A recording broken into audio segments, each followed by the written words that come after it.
Muy buenas noches, mi nombre es Luis Arturo Martínez González, estudiante de la Universidad Nacional de Colombia, sede Palmira, sexta matrícula. El día de hoy voy a realizar un video sobre un análisis del gobierno militar de Rojas Pinillas, el cual fue desde el año 1953 hasta el año 1953. Este es un video de la materia e historia social, política y económica de Colombia. Listo, dentro de los temas a tratar tenemos la bibliografía, tenemos el camino hacia el poder, tenemos el gobierno, los derechos humanos y el posterior análisis económico del gobierno de Rojas Pinilla. Como bibliografía tenemos que Rojas nació el 12 de marzo de 1900 y murió el 17 de enero de 1975 a la edad de 74 años. Inició la carrera militar en la Escuela de Cadetes de Bogotá en 1920 y hacia 1923 fue ascendido a teniente del ejército mientras se encontraba asignado en Manizales. En 1924 solicitó el retiro del servicio activo en el ejército pues para poder realizar sus estudios de ingeniería civil en los Estados Unidos, donde obtuvo el título de ingeniero civil en 1927.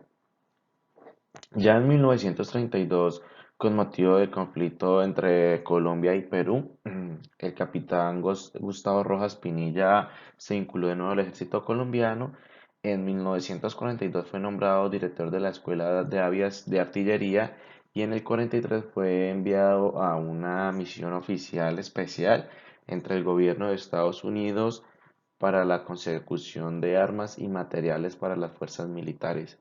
En 1948 fue nombrado comandante de la Tercera Brigada en Cali, donde el coronel sometió la rebelión que se presentó durante 1948 cuando mataron a Jorge Eliezer Gaitán y pues él, por el cual y por su buena participación recibió honores del Departamento del Valle y del gobierno del presidente Mariano Ospina Pérez. Y el 13 de junio del 53 tuvo lugar en el golpe militar contra el gobierno del presidente Laureano Gómez, que llevó a a la presidencia de la República al teniente general Gustavo Rojas Pinilla. Por otro lado tenemos el camino hacia el poder.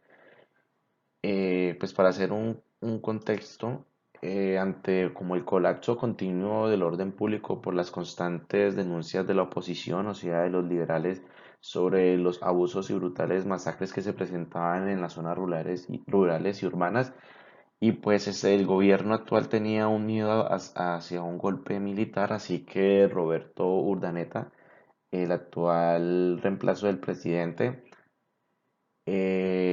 intentó evitar la caída del gobierno en manos de los militares, así que Laureano Gómez le ordenó a Urdaneta destituir al general Gustavo Rojas Pinilla y así disminuir el peligro de que fueran derrocados.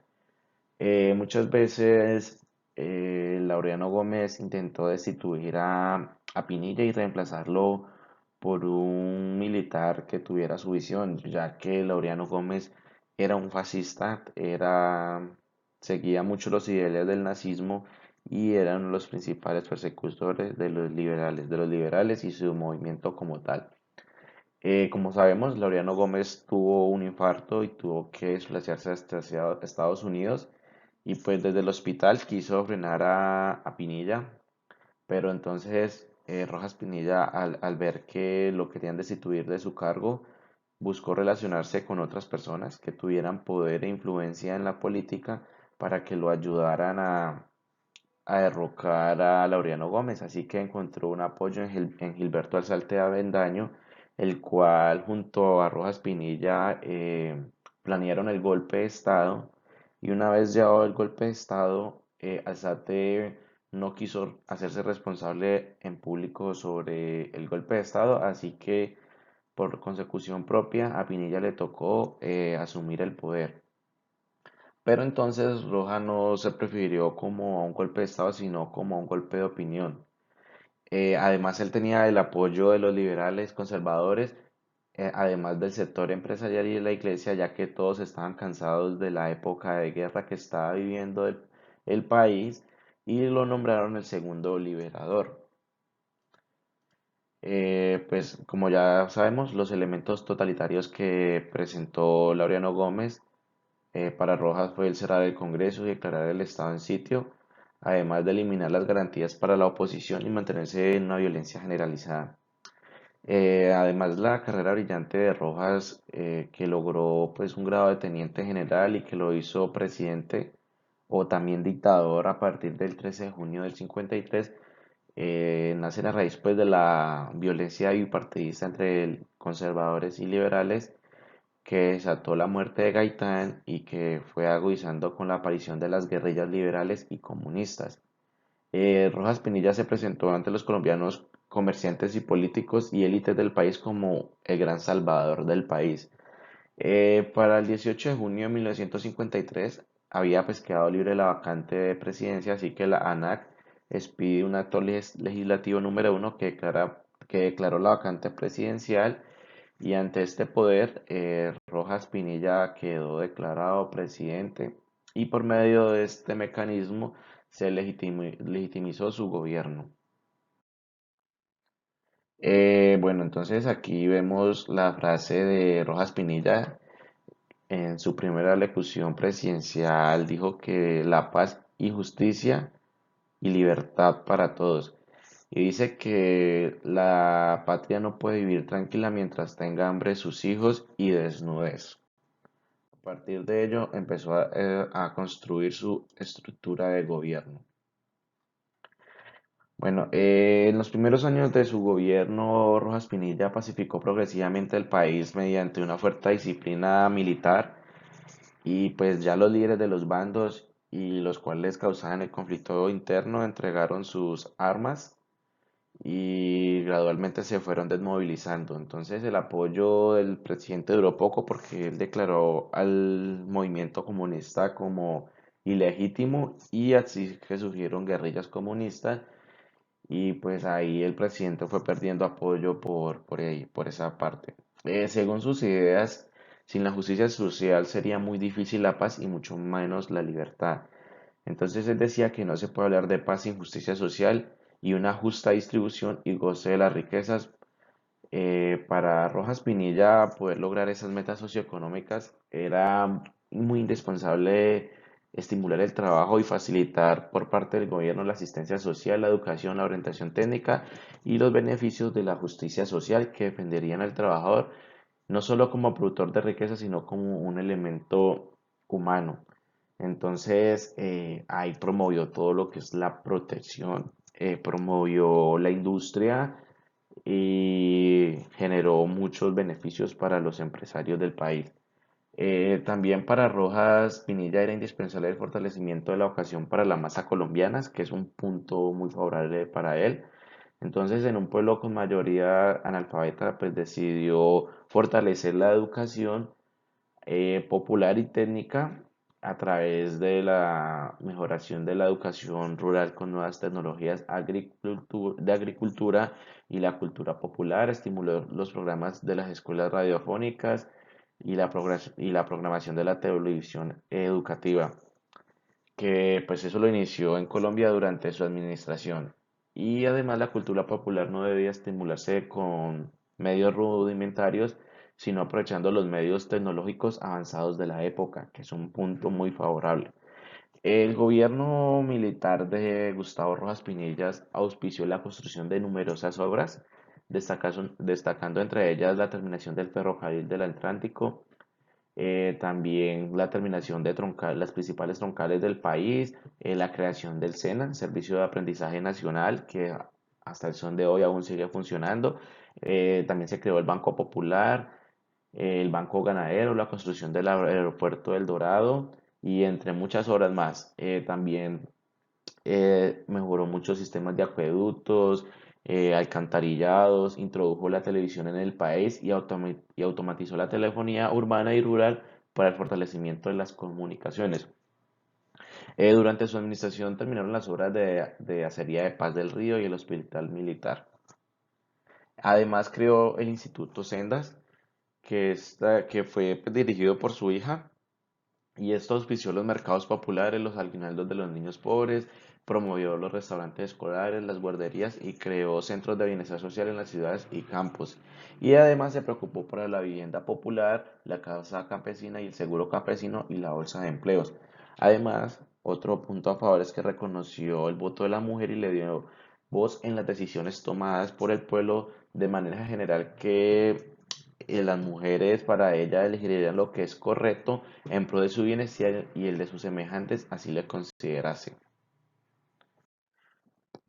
Por otra parte, tenemos lo que es las reformas sociales y políticas, pues como ya lo había hablado con anterioridad, estimuló los programas de escuelas radiofónicas y la programación de la televisión educativa que inició en Colombia durante su administración, introdujo la televisión a su país, que la inauguró pues cuando se presentó él, veló por los derechos de los indígenas y la integración al Estado.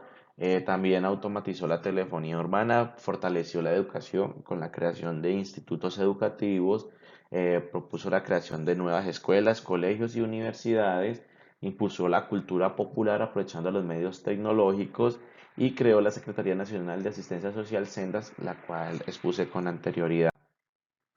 En otra parte tenemos la violación de los derechos humanos, que de pronto sí fue algo muy negativo de su gobierno, ya que él quería conservar el poder a toda costa. Entonces, la armonía entre el gobierno y los dirigentes civiles pues se rompe el 8 de junio de 1954, cuando durante un movimiento o un acto de la Universidad Nacional de Colombia estaban conmemorando la muerte de un estudiante que había ocurrido 25 años atrás.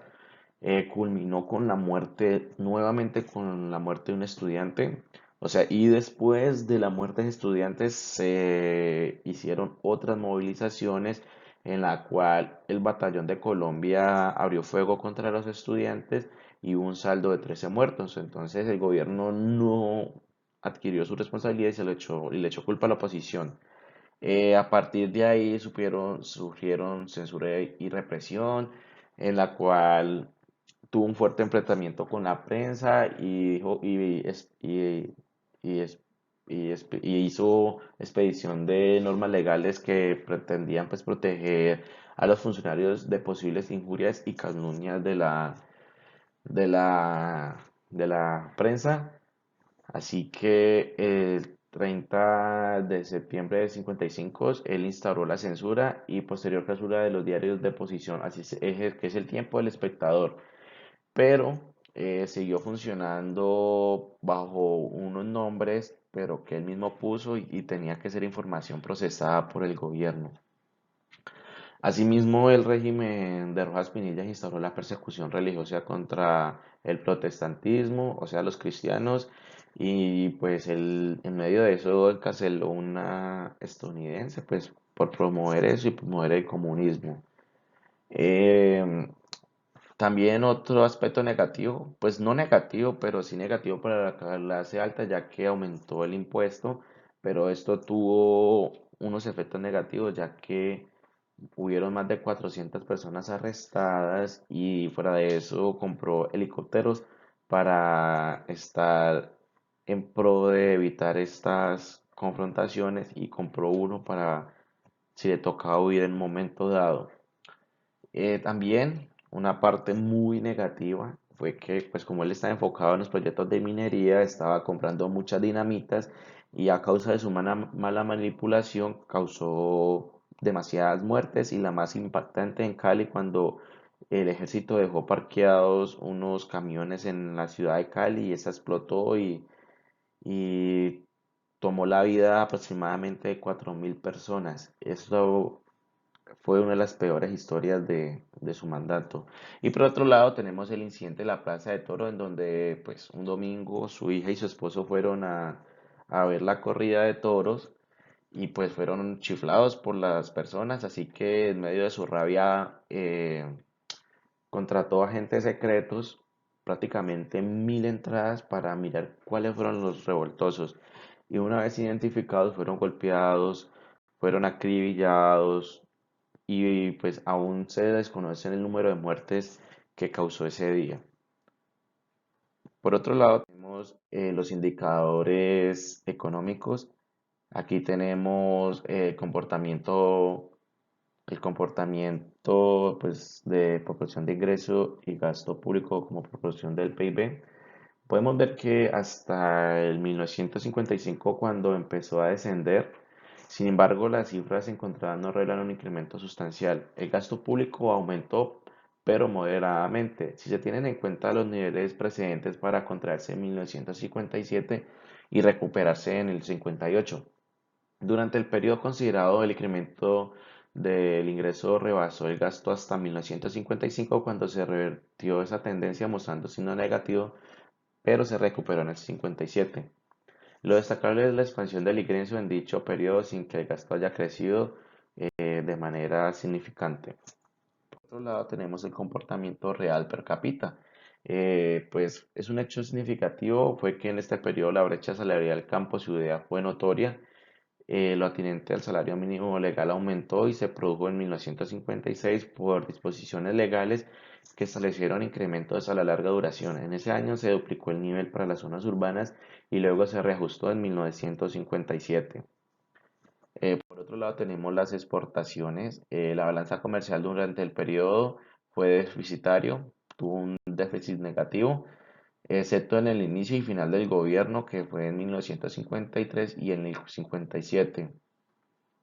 En la parte de la tasa de crecimiento y en las principales variables podemos ver que el gobierno militar recurrió más a la financiación interna que a las fuentes externas, siendo más evidente esta situación, pues particularmente en los años 56 y 57. En ese lapso se dio una aceleración del endeudamiento público.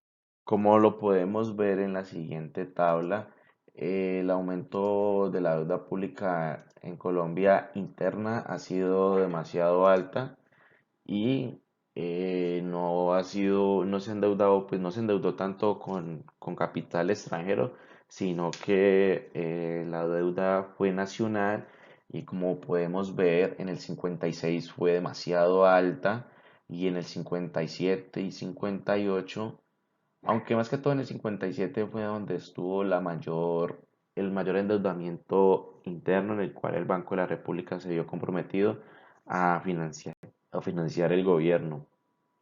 Y otro punto durante el gobierno de Rojas Pinilla, el recaudo total que se generó durante su mandato fue a través de los impuestos directos y los mermó a los impuestos indirectos. O sea que los consumidores se les bajó su carga presupuestal de impuestos y se los aumentó a los empresarios. Fue por eso que hubo como una movilización, pues por negando eso, porque los ricos se sentían atacados, hubo fuga de capital que afectó seriamente la economía del país. A modo de conclusión, podemos decir que el régimen militar no fue expansionista. La autoridad en el gasto fue una exigencia para mantenerse en el poder, ya que él no lo quería soltar, pero pues sus estrategias fallaron.